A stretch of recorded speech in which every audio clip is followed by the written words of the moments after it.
저 혼자 부르는 것 같아요. 요한복음 9장 1절로 2절까지 말씀입니다. 대답하되 예수라 하는 그 사람이 진흙을 이겨 내 눈에 바르고 나더러 실로암에 가서 씻으라 하시에 가서 씻었더니 보게 되었더라. 오늘 날씨가 상당히 좋습니다. 해가 좋죠. 태양이 요즘 점점 중요해지고 있다고 하면서 이 해에 대해서 연구하고 조사하고 리포트하는 사람들이 있다고 해요. 영국에 있는데 많다고 합니다. 누군지 아세요? 뭐라고 부르는지 그들을? 해리포터. 영국에 엄청 많습니다. 해리포터. 저희 노세훈 집사님이 또 저한테 알려준 해석 알려준 거예요. 오늘 참 해도 좋고 맑은 날씨인데 하나님 은혜가 오늘도 풍성하시길 바라며 오늘 그 말씀 제목이 실로암입니다. 며칠 전에 몇 가족이 모여서 같이 밥을 먹다가 영상을 봤어요.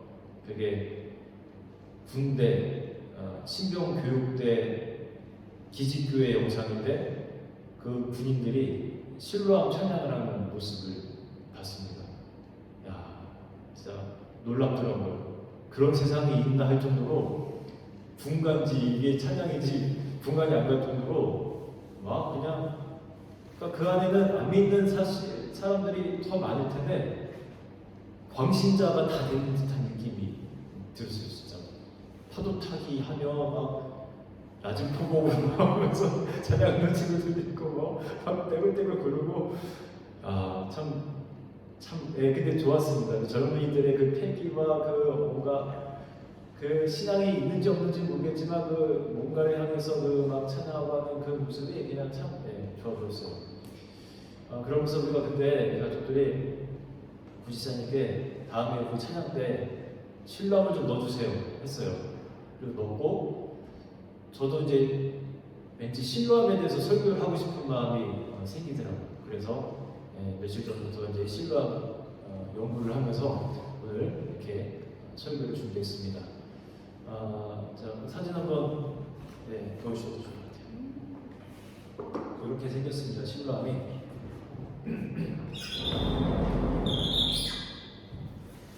그 역사적 이제 배경 속에서 탄생한 연못이에요.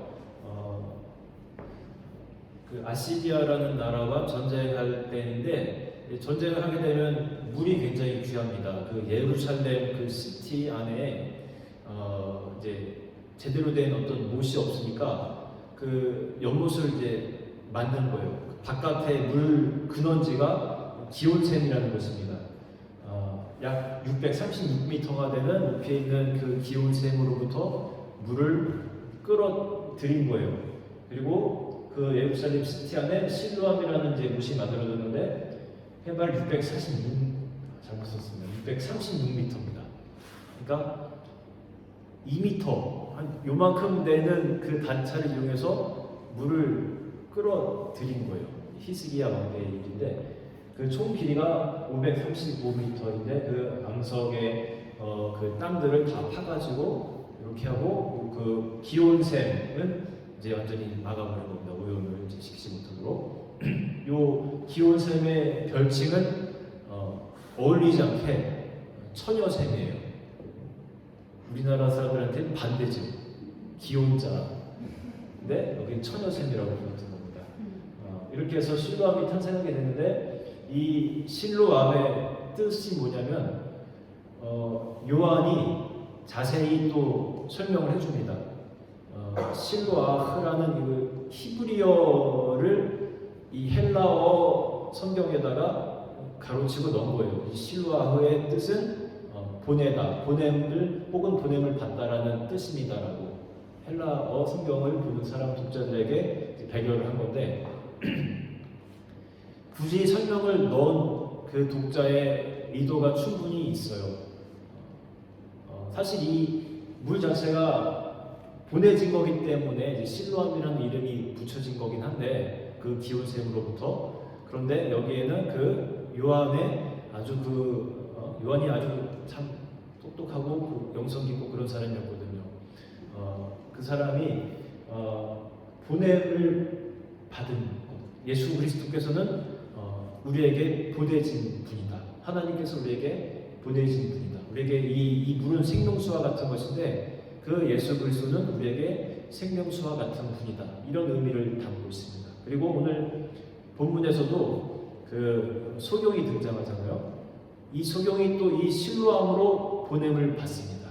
예수님이 그에게 실로암으로 가서 씻으라고 말씀하시거든요. 우리가 예수 그리스도께 보내질 때 그곳에 참 생명이 있고 그 빛이 있다는 것을 알려주기 위해서 일부러 그 자세하게 가루를 치고 번역을 한 겁니다.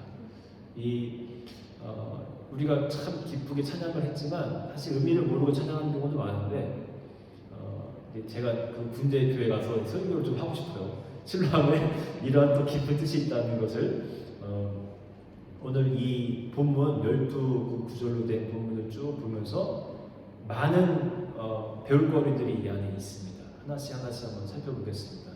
한 번씩 보여드릴게요. 우리 명사님 한번 해주실까요? 예수께서 길을 가실 때 날 때부터 맹인된 사람을 보신지라 제자들이 모두 이르되 라삐여 이 사람이 맹인한 것이 누구의 죄로 인함이니까 자기니까 그의 공로니까. 네, 맹인을 두고 사람들이 이런 질문을 하는 겁니다. 제자들이 예수님께 물어봐요. 이게 이 사람이 맹인으로 이렇게 된 것이 부모의 죄입니까? 혹은 자기의 죄입니까? 그 당시 유대 사람들의 그 철학 속에는 뭔가 몸이 성치 않거나 그러면 그것이 누군가의 죄로부터 비롯된 것이라는 그런 생각이 가득했습니다. 심지어 부모까지도 생각했던 거죠. 왜냐하면 성경에 이제 그런 구절들이 있어요. 아버지의 그 죄가, 부모의 죄가 자녀들에게까지도 이렇게 물려진다라는 그런 구절이 있습니다. 이걸 보여주나요? 됩니까? 네. 그런 내용들이 그 후손들에게까지도 정죄의 증거를 내리신다는 말씀이 이제 구약의 출애굽기라든지 민수기에 나타납니다. 그런데 성경은요, 아들은 아비의 죄악을 담당치 아니할 것이라는 내용도 동시에 나와요. 에스겔이라든지 이런 데 나오는데, 그러니까 이렇게 보면 되는 거예요. 자손들이 그 조상의 부모의 죄를 답습하지 않은 한 그 죄악은 부모의 죄가 이렇게 내려간다고 우리는 이해하면 안 됩니다. 그러니까 이렇게 보면 됩니다. 워낙에 그 부모로부터 오는 그 죄악의 뿌리에 영향력이 강하기 때문에 자녀에게 전달될 수 있기 때문에 우리가 그것을 우리 세계에서 최선을 다해서 끊어라 이렇게 우리가 이해를 하면 좋을 것 같아요. 그래서 이 제자들이 이렇게 물어볼 때 예수님이 뭐라고 답을 하시냐면 3절을 한번 보여주실까 합니다. 이미유 선생님 보여주실까요? 예수께서 대답하실 때 이 사람이나 그 부모의 죄로 인한 것이 아니라 그에게서 하나님의 하시는 일을 나타내고자 하십니다. 네. 자, 너희들의 그 추측이 잘못됐다라고 말씀을 하십니다. 그에게서 하나님이 하시는 일을 나타내고자 하십니다라는 말씀을 하셨습니다. 여러 가지 답 중에 이제 하나를 말씀하신 거예요. 사실 우리에게 고난이 닥칠 때 그 이유가 여러 가지가 있습니다. 나의 신앙 성장을 위해서 하실 때도 있습니다. 하나님을 만나게 하기 위한 어떤 그 하나의 도구로 사용하실 때가 있어요. 여러분 그런 경험 있으시죠? 자녀가 아프거나 뭔가 어려운 일이 있을 때 평상시 찾지 않던 주님을 그때 비로소 찾게 됩니다. 갑자기 누군가가 아프고 막 무슨 일이 막 벌어질 것 같고 하면 그때 비로소 내가 주님을 찾지 못했다고 하면서 주님을 찾는 경우가 있어요. 신앙 성숙을 위한 하나님의 방법이시기도 합니다. 또 때로는 다른 일을 위한 경우도 있습니다. 나의 이런 고난과 아픔을 통해서 누군가에게 은혜를 끼치기 위한 도구로 사용하실 때도 있어요. 제가 기억나는 것 중에 하나가 그 이제 우리 여승동 성도님이 옛날에 이제 그런 말씀하신 적이 있어요. 제가 작년에 그 병원에 있을 때 재작년이었어. 그때 그 스토리를 설교를 한 적이 있습니다. 나와서 그 온라인 시대였죠. 고난받은 것이 내게 유익이라는 설교를 이제 했어요. 그 시꺼먼 바탕에 목소리만 들리던 그 암울한 시절. 그런데 그 목소리만 갖고 하는 그 예배를 통해서 또 한참 교회를 다니지 않으셨던 우리 여승동 성도님이라든지 또 몇몇 분들이 그 간증 설교에 또 큰 은혜를 또 받으신 거예요. 그래서 이제 그런 말씀하셨어요. 이 교회 내가 다녀와야겠다. 화장실 얘기가 많이 나오지만 그래도 뭔가 거기서 또 느낀 게 있는 거예요. 일반적인 딱딱한 설교였더라면 어쩌면 모르는 겁니다, 사람이. 그런데 그때 접했던 설교가 이런 고난을 통해서 목사님이 경험하게 된 하나님의 스토리를 들으면서 마음이 또 열리게 된 케이스도 있는 거죠. 그러니까 내가 가끔 그래요. 당신은 병원에 좀 가끔 입원해야 된다고. 고난을 누군가를 위해서라도 고난을 받는 일이 좀 있으면 좋다고. 근데 정말 나를 위하기도 하지만 또 상대방을 위한 고난을 주실 때도 있어요. 영혼을 구하기 위해서. 또 다른 거는 오늘 예수님 말씀처럼 하나님의 일을 드러내기 위해서 하실 때도 있습니다. 사방이 막힌 것과 같은 그런 때 하나님이 하나님의 일을 하시는 거예요. 이스라엘 백성이 홍해바다 앞에 섰을 때 절망적이었을 거예요. 뒤에는 칼을 들고 다가오는 그 이집트 군사들이 있는데 저는 과거 시대에 태어났으면 얼마나 무서웠을까 모르겠어요. 칼 들고 싸움하면 여러분 상상만 해도 그죠? 차라리 총 맞고 죽는 게 낫지. 그 칼을 베고 막 다리 자르고 상상만 해도 얼마나 무섭습니까? 막 죽어있는 척하는 병사들도 많았을 것 같아요. 그 위기 속에서 하나님이 홍해를 가르시는 기적을 또 보여주시고 내가 하나님이다라는 것을 안전하게 그 모든 민족들 앞에서 보여주신 거예요. 하나님의 그 현존을 드러내는 일로 사용하시기도 합니다. 이 맹인도 오늘 마찬가지이죠. 이제 이런 사건을 통해서 내가 그의 눈을 뜨게 해주고 그에게는 이제 구원으로 상징이 되는 거예요.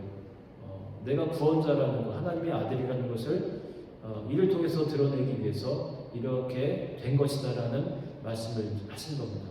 다음 절에 이제 보시면요, 우리 4절, 5절은 맨 마지막에 잠깐 영어를 하겠습니다.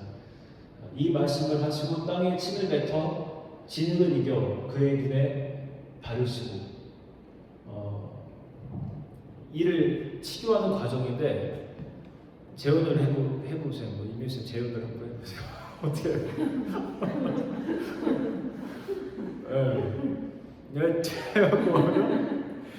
여기 이제 흙에다가 침을 뱉는 거예요. 그리고 그걸 이제 이겨가지고 어느 나라 방식인지 모르겠는데 왠지 인디안 쪽 이런 나라일 수도 있고 거기는 막 뭔가 손으로 이렇게 해갖고 막 혼자서 그쪽 문화이니까 저 성경 보면서 이게 그 이스라엘 사람들의 문화는 아닐 텐데 왜 이렇게 행동하셨을까 이런 생각 해본 적 있어요. 저희 보면서 그거를 또 그 사람의 이제 눈에 막 이렇게 비비는 겁니다. 어떠시겠어요, 여러분이 이제 그 당하는 사람 입장이라면 그 보지도 못할지라도 느낌적으로 알거든요. 퇴해가지고 뭔가 이렇게 비벼가지고 이렇게 하는데 소경들이 그 느낌 이런 게 귀라든지 이런 게 좋잖아요. 느낌이 지금 분명히 내 앞에 있는 사람이 막 이렇게 하고 있는데 그 과정을 그냥 그대로 받아들이는 거예요. 그리고 가서 이제 실로암에 가서 씻으라는 건데 자 구원의 과정입니다. 이것을 보면서 여러분 어떤 걸 느낄 수가 있어요? 때로는 참 이해되지 않는 방법으로 나에게 구원의 손길로 다가올 때가 있다라는 거예요. 그리고 굉장히 다양해요. 구원의 그 방법은요, 처한 사람마다 자라난 배경이라든지 그 사람의 성향, 여러 가지 있죠? 태양인도 있고 또 뭐 있죠? 기억이 잘 안 나요. 소민, 태음인, 거시기 뭐 많아요. 하여튼 그런 사람들 성향에 따라서 또 뭐 가정 환경 또 뭐 배움의 정도 여러 가지를 통해서 다 다양하게 하나님이 다가가시는 거예요. 실제로 그 아픈 사람들을 치료하는 과정을 보시면요, 그 사람 처한 상황에 따라 다르게 다가가는 걸 볼 수가 있어요. 보실까요? 자, 어떤 사람이냐면 같은 소경이라도 이런 경우에는 다이렉트로 눈에 띄우려고 더한 거고 앞에 서 있는데 뭐가 날라오면 얼마나 기분이 그렇겠어요. 그리고 나서 이제 안수를 하는 경우도 있었어요. 다양성. 또 다른 경우는요, 이제 귀머거리입니다. 양 귀에다가 이제 손가락을 넣고 또 침을 뱉어가지고 이번에는 그 혀에다가 손을 대는 거예요. 또 제 생각에는 이게 여기다 침을 뱉어서 그 사람 혀에다가 침을 이렇게 묻히는 방법이었던 것 같아요. 제 상상 속에는. 코로나 시대에서는 참 그 있을 수 없는 행동인데 침을 많이 이용하셨던 예수님입니다.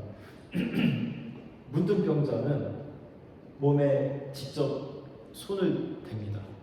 참 정말 하기 싫은 행동이실 텐데 그랬던 거예요. 그 다음에 또 하나 중풍병자는 말씀으로만, 왜냐하면 다 들을 수 있고 다 하기 때문에 그냥 말씀으로만으로도 충분했던 겁니다. 자, 이런 걸 보면서 하나님의 그 구원의 방법은 다양하다는 걸 우리가 느낄 수가 있습니다. 왜 나한테는 하나님이 이러한 방법으로 다가오시나? 여러분, 하나님이 맞춤형으로 오시는 거예요. 어떤 사람은 실패를 통해서 은혜를 받기도 하고요. 뭔가 성공 스토리를 통해서 또 은혜가 주어지기도 하고, 아까 말씀드린 반대로 실패를 통해서 하나님과 가까워진 경우도 있고, 이왕이면 성공을 통해서 만나면 좋겠는데 하나님이 다 그 생각이 있으시기 때문에 각자에 맞는 그 방법을 주시는 겁니다. 그리고 다음 주로 한번 볼게요. 우리 빛나리 장례가 해주실까요? 이 시대 신뢰하는 곳에 가서 시승하시니 신뢰하는 번역하는 은혜를 받았다는 뜻이라. 이에 가서 10호 때는 물러갔다. 네, 여기 보면요, 이제 이 소경의 행동을 우리가 볼 수 있는데, 이 히브리 원어로 보면 조금 더 어떤 자세로 임했는지 느껴집니다. 이에 가서라는 뜻이 있어요. 그 다음을 보시면 이제 이에 가서가 넘겨보실까요? 네, 펠덴이라는 그 헬라어인데 즉시 가서 즉시 그 자리를 떠났음을 의미하는 말입니다. 우리는 그냥 뭐 즉시라는 느낌은 잘 못 받겠지만 헬라어로 볼 때 이제 분명한 거예요. 이제 즉시 그 자리를 떠서 실로암으로 갔다라는 것이 느껴지는 겁니다. 예수님의 그 초청에 한치의 어떤 망설임도 없이 내가 그 말씀에 순종하는 것을 볼 수 있는 겁니다. 그럴 때 눈이 정말 띄어지는 놀라운 그 감격을 경험하게 되는 거예요. 우리 삶에 여러분 이런 모습도 정말 필요합니다. 예수님이 이렇게 우리에게 뭔가를 말씀하시고 초청할 때 너의 있는 자리에서 떠나서 이 자리로 와라. 네 마음을 지금 떠나서 이 마음으로 와라. 여러 가지 사인을 주실 때 우리가 많은 경우 내 생각 속에서 이렇게 움직이지 않고 있을 때가 있지만, 이런 소경처럼 우리가 주님 말씀이라면 즉시 움직일 필요가 있다는 것을 우리가 충분히 또 볼 수가 있습니다. 자, 다음 절 볼게요. 그래서 다음 절이 아니라 이 무슨 가사인지 아시겠어요? 저 뒤에 안 보시죠, 잘? 네, 실로암인데 이게 조금 더 밑에가. 제가 이 가사를 더 음미를 좀 해봤어요. 이게 이제 어떤 목사님께서 지으신 곡입니다. 1절에 보시면요, 어두운 밤에, 캄캄한 밤에 새벽을 찾아 떠난다라고 합니다. 이제 진짜로 예수님의 그 어떤 그 말씀이 있었기 때문에 그 자리를 떠나는 것을 볼 수가 있습니다. 깜깜한 밤이지만 어두운 밤에 여러분 누가 떠나고 싶습니까? 하루 자고 가고 싶지, 그죠? 저라도 이왕이면 내일 아침에 가지 뭘 지금 가, 이런 생각을 하는데 주님의 그 음성이 있기 때문에 어두운 밤이지만 지금 바로 짐을 싸고 떠나는 거예요. 즉시 움직이는 겁니다.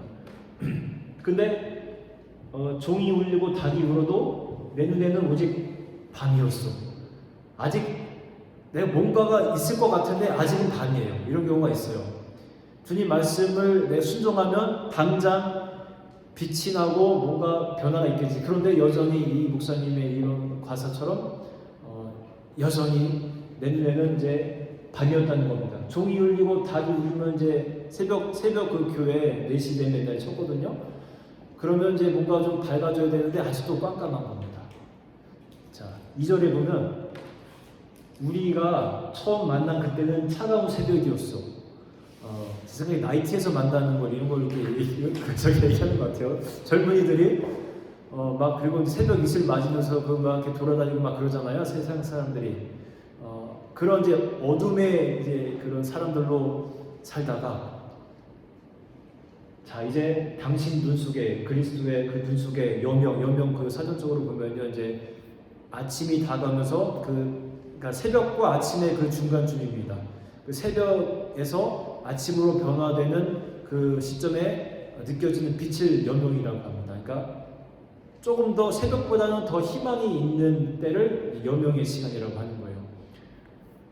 이제 그 새벽 그 막 어둠의 세상 속에서 놀다가 내가 열병을 찾아서 떠날 때 결국은 그분 속에서 열병을 발견하게 되는 겁니다.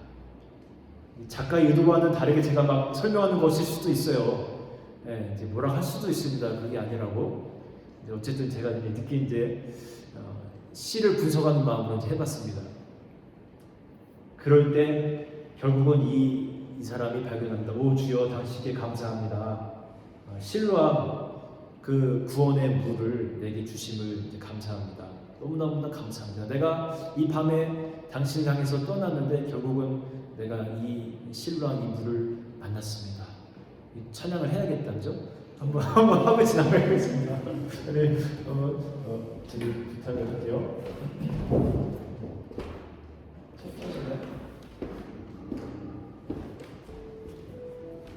가사 보시죠.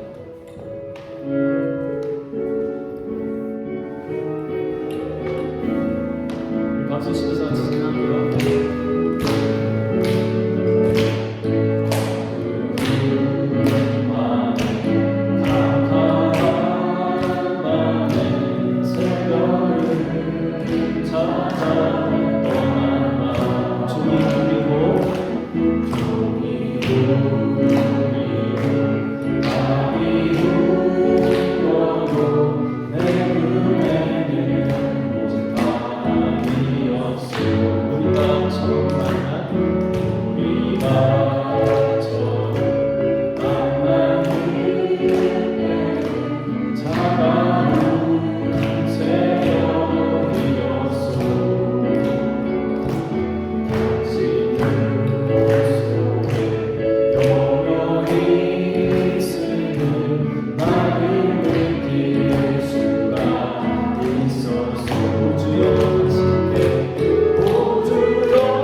은혜롭죠 여러분? 네, 그동안 참 우리가 모르고 부르는 부분도 있었을 텐데 정말 은혜로 고백이 담긴 그런 찬양이에요.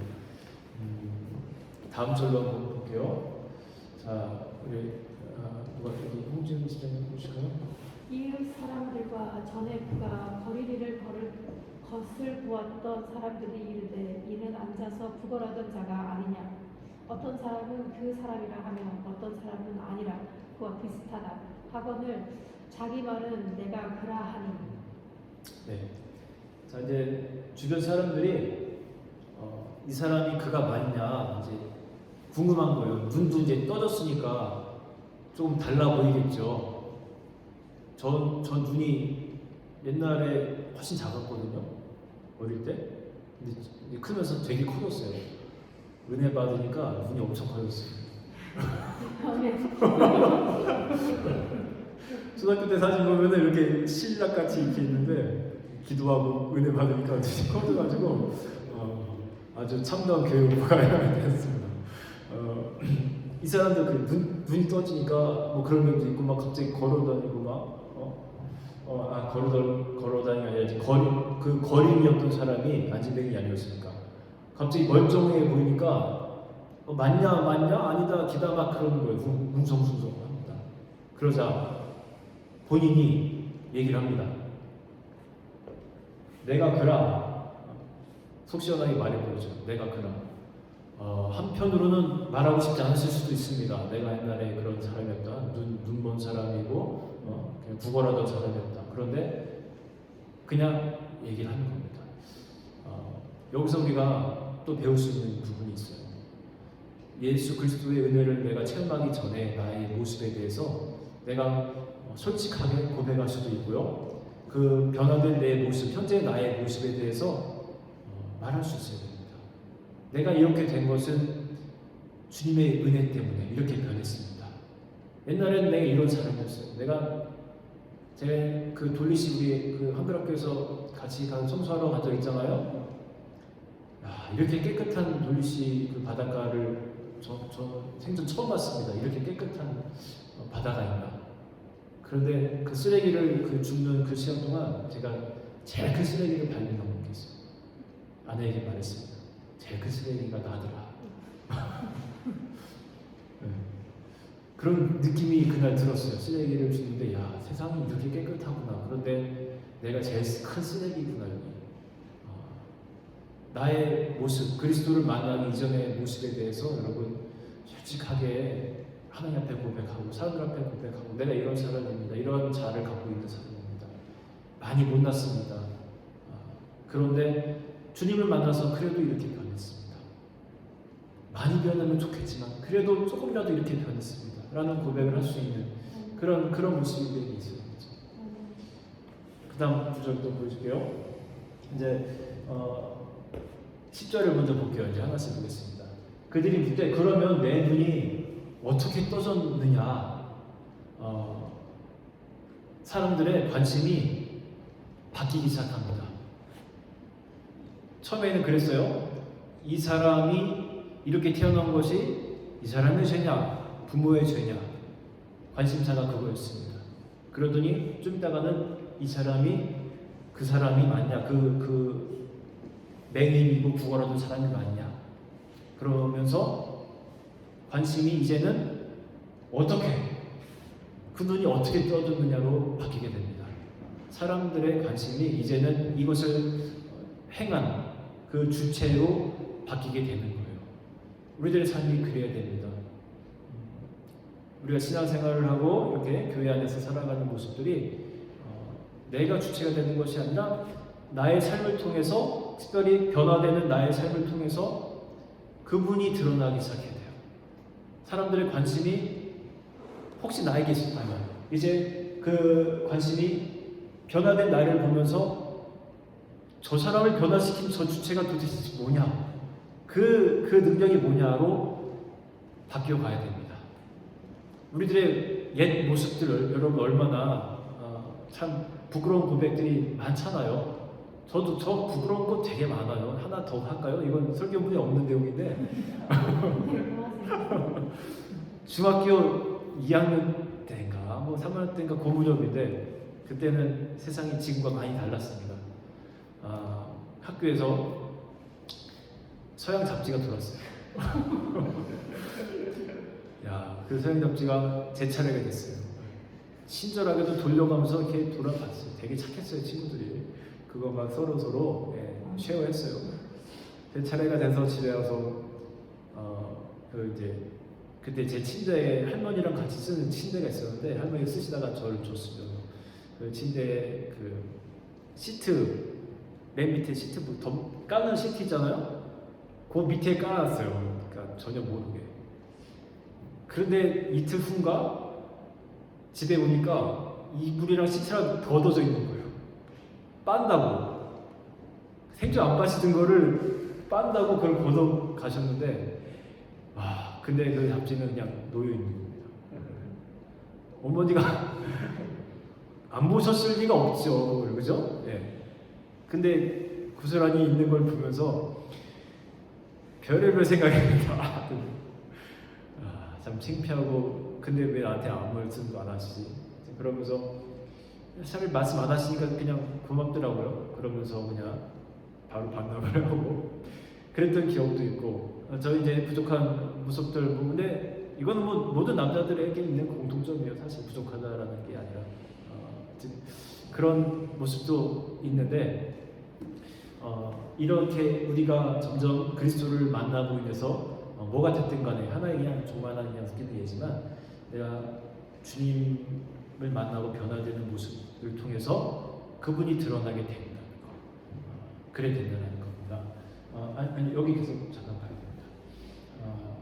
그러자 이제 11절에 뭐라고 읽으실까요? 우리 김혜임 선생님 읽으실까요? 대답하되 예수라 하는 그 사람이 진흙을 이겨 내 눈에 바르고 나더러 실로암에 가서 씻으라 하시에 가서 씻었더니 보게 되었노라. 네, 사람들이 이제 물어봐서 하우라고 물어보기 때문에 이제 이 사람이 증언을 하는데요. 정말 있었던 일을 그대로 증언을 잘합니다. 그 사람이 진흙을 이겨 내 눈에 바르고 나더러 실로암에 가서 씻으라 하시기에 가서 씻었더니 보게 되었노라. 자, 있는 그대로 솔직하게 다 말합니다. 우리 삶이 그리스도를 만나고 그분이 내게 행하신 일, 이런 것들 여러분 증언하는 것에 부끄러워하거나 숨기거나 보태거나 할 일이 없는 거예요. 그냥 그대로 내가 만난 주님에 대해서 우리가 이야기할 수 있어야 됩니다. 여러분 삶의 스토리 속에 그런 이야기가 자꾸만 있어야 돼요. 사람들이 그리스도에 대한 이야기를 안 하는 이유가 있어요. 크게 두 가지라고 저는 생각을 합니다. 그냥 좀 민망해서 이런 얘기하면 싫을까봐, 나와 거리가 멀어질까봐, 안 믿는 사람일 경우에, 또 믿는 사람이라 할지라도 분위기 이제 좀 이렇게 다운될까봐 해서 신앙의 이야기를 안 하는 경우가 있습니다. 두 번째, 이 경우도 많아요. 할 말이 없는 거예요. 별로 내가 만난 그 경험의 기억이 없는 거예요. 옛날에 있었던 거는 좀 있는데 기억이 잘 안 나요. 최근에 이번 주 안에 있었어야 되는데 그런 기억이 없는 거예요. 그러니까 뭐 증거할 게 없는 겁니다. 나 살 2kg 빠졌다 이런 얘기도 막 신나서 우리가 막 하잖아요. 막 형태 하나 줄어들었다, 뭐 어떻게 됐다, 뭐가 잘 됐다, 뭐 애가 어떻게 됐다, 뭐 이런 얘기 우리가 좋아하는데, 그런 얘기는 우리가 아주 기쁘게 편안하게 막 얘기하면서 또 잘 들어주고, 그런데 정작 예수님이 나에게 어떻게 하셔서 내가 그렇게 했더니 어떻게 됐더라, 이런 얘기에 대해서는 우리가 많이 인색합니다. 여러분 이런 얘기를 하면요 생각보다 그 시간이 행복해져요. 저도 가끔씩 잊어버리는데 우리가 예수님이 중심이 되는 그 이야기를 자꾸만 해야 됩니다. 심지어 믿지 않는 사람에게도 그냥 하세요. 제가 얼마 전에도 이렇게 안 믿는 분이 집에 오셔서 같이 식사를 하다가 교회에는 안 나오실 수도 있기 때문에 그냥 그 자리에서 한 20분 이상, 거의 30분 정도 거의 이제 이야기 겸 설교 겸 해서 그냥 많이 했습니다. 가치관에 대한 이야기, 또 제가 예수님 만난 이야기 그냥 많이 했어요. 어떻게 느꼈는지 모르겠지만 저는 어쨌든 씨를 뿌리는 거예요. 여러분 하여튼 하십시오. 3절에 여기 보면요 아까 아까 절과 비슷한데 그들의 관심이 또 주님께로 가는 걸 우리가 또 다시 한번 확인할 수 있습니다. 그들이 이르되 그가 어디 있느냐, 이제는 그분이 어디 있냐고 물어봅니다. 자연스럽게 모든 집중이 그분에게로 가게 되는 거예요. 여러분 신앙생활도 마찬가지예요. 자꾸만 내가 중심이 되려고 하면 안 됩니다. 우리 저는 사실 선호하지 않는 것 중에 하나인데 이제 이 얘기는 하면 다르게 하는 교회들도 있기 때문에 제가 이 얘기는 그냥 스킵을 하겠습니다. 아무튼 드러내는 건 너무 저는 좋다고 생각하지 않아요. 또 누군가의 어떤 교회를 얘기할 때 저 교회는 참 저 목사님 목회를 정말 잘해, 설교 정말 좋고 뭐가 좋아, 그러면 안 돼요. 하나님이 드러나야 되는 거예요. 여러분도 우리 교회를 나가서 자랑하실 때 우리 교회 누군가를 뭔가 자랑할 게 아니라 우리 교회 그냥 하나님이 함께 하시는 교회, 하나님이 이끌어 가시는 교회, 그래서 행복한 교회라고 자랑하시면 돼요. 그럴 일이 없겠지. 우리 목사님 잘생겼어요. 우리 목사님 참 좋아. 그런 거 하지 마세요. 제발 하지 마세요. 누가 한다고 저런 전화. 지금 그런 속으로 그럴 텐데. 목사님 하지 마세요. 우리 교회는 어떻다, 뭐가 돼지가 얼마나, 헌금이 얼마나, 선교를 얼마나 한다, 이런 거 하지 마시고 그냥 하나님이 함께하기 때문에 주는 교회. 늘 포커스를 하나님께로 맞춰야 됩니다. 그러면 그냥 다 행복한 교회. 물론 이제 어려움이 때로는 있을 수도 있어요. 교회 사람들이 함께하는 곳이기 때문에 우회됐을 수도 있고. 그러나 그래도 우리가 하나님을 바라볼 때, 나를 바라보지 않고 하나님을 바라볼 때 다시 위로함을 얻을 수 있는 거예요. 누구나요. 여러분 실수도 할 수 있고 민망한 일도 생길 수 있고 이렇게 어려운 일도 생길 수 있고요. 막 그래요. 우리 교회들 이렇게 한국 교회들 보면 막 제가 한번 PD 수첩 보면 막 갈라지는 교회가 계속 나와요. 하나 보니까 그거 자꾸 뜨더라고요. 이 교회 지금 제가 며칠 동안 본 것만 해도 한 3교회 되는데 자꾸만 갈라지고 합니다. 그런 와중에 이제 상처 입는 사람들도 있고 분명히 그러겠죠. 몸싸움하고 하면서 얼마나 그 관계가 힘들겠습니까? 그러나 그것을 극복할 수 있는 거는요, 나를 보지 말고 상대방 보지 말고 하나님을 바라보는 겁니다. 주목이 되어야 될 분은 하나님이에요. 나를 보면 좌절합니다. 아이고 또 실수했다, 또 실패했다, 또 넘어졌다, 부끄럽다, 어떻게 내가 눈을 뜨냐. 나를 보면 계속 그래요. 그런데 나를 고치시는 하나님, 소경의 눈을 띄게 만드시는 그 하나님을 자꾸 주목하다 보면 편안해집니다. 이겨낼 수 있습니다. 자, 이제 마지막 아까 4절 5절을 볼 텐데요. 우리 장영미 선생님 한번 해보실까요?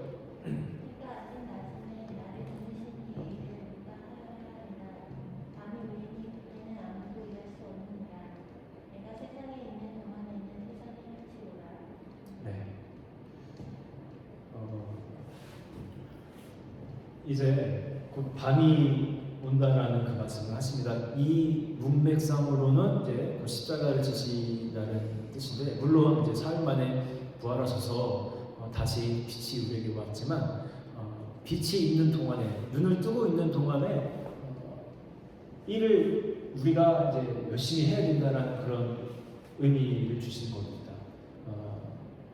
우리가 이렇게 호흡이 있는 동안에, 얼마 전 성경 통독에서도 있었죠. 우리가 호흡이 있는 동안에 여호와를 찬양할 것이다라고 했는데, 우리가 눈을 뜨고 있는 동안에 실제로 그 의사들이 말하기를 사람이 숨지는 순간에 제일 먼저 우리가 잃는 것이 시력이라고 합니다.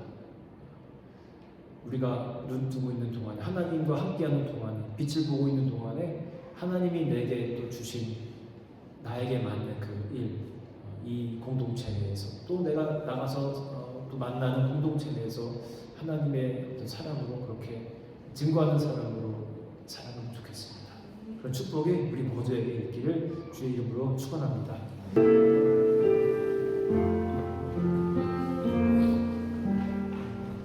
나 같은 죄인 선이시 주를 내몰라 이것도 새벽 찾아고 완벽을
죄악에서 건지신 그 죄악에서 건지신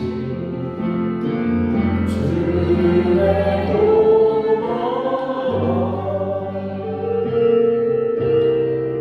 나처럼 믿음 그 시간 귀하고 귀하다. 한 번만 더 고백할까요? 나 같은 주 찬양 주 찬양 내 마음 다해 주 찬양 주 찬양 내 생명 다해 이제껏 내가 산 것도 이제껏 내가 산 것도 주님의 은혜라 또 너를 점차 향해 인도해 주시니 거기서 우리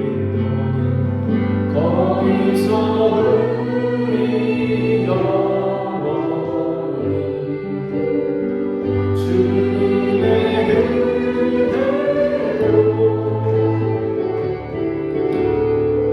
배처럼 밝게 살면서 주 찬양하리라. 주 찬지 말씀 묵상하면서 기도하도록 하겠습니다. 우리도 현대 삶의 속에서 어쩌면 소경과 같은 상태에 있을 때가 있습니다.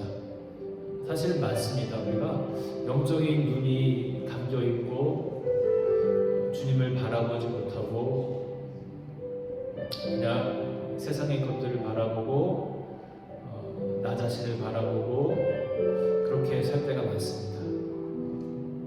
영적인 소경 상태에 있을 때가 참 많아요. 그럴 때 주님은 나에게 다가오셔서 주님의 방법으로 때로는 이해되지 않는 방법으로 나를 고쳐주십니다. 우리가 주님의 그 손길을 우리가 감사함으로 받고 순종함으로 또 실로암에 가서 내 몸을 씻는 그런 역사가 일어나면 좋겠습니다.